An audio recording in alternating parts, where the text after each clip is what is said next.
I do pelvic floor rehabilitation, pelvic floor physical therapy. Pelvic floor physical therapy is basically the assessment of your pelvis and the pelvic floor and other surrounding muscles. And we assess that in order to be able to find what we need to treat to help any patients with bowel, bladder, or sexual dysfunction. It takes patients an average of 7 years to mention pelvic concerns to their primary healthcare provider. The sooner patients communicate, the faster they can begin to heal. Exercise is definitely an important component of what we work on in pelvic floor physical therapy. We want to look at definitely strengthening if we do find weakness on that assessment. And so strengthening, the first and foremost thing most people think of are Kegels, which are pelvic floor contractions or pelvic floor squeezes. And certainly that might be an appropriate thing, but it's more than that.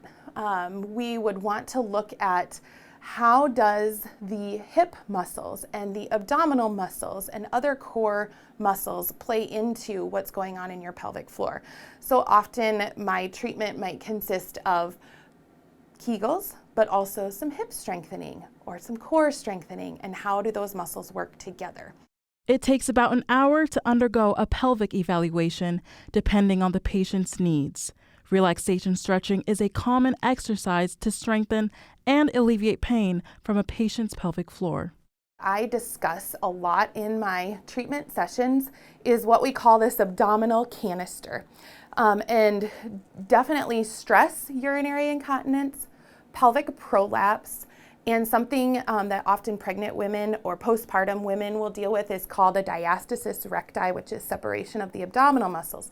Those three diagnoses are very much more increased by being poor managers of the pressure in our abdominal cavity.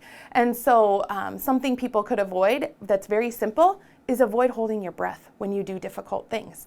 Many of us hold our breath when we don't even realize it, and that can increase the pressure in this cavity, which then pushes down on a full bladder, possibly causing leaking, pushes down on our organs, possibly increasing prolapse symptoms or could lead to a diagnosis there.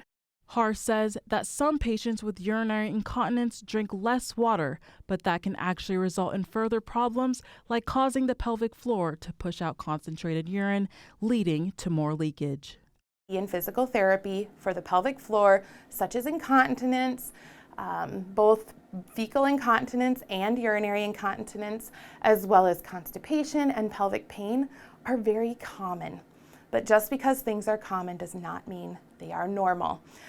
These are hard things to talk about because it's sort of a taboo subject in our society, but physical therapy can be a very useful treatment to be used for this, and it's very safe. There is very minimal side effects.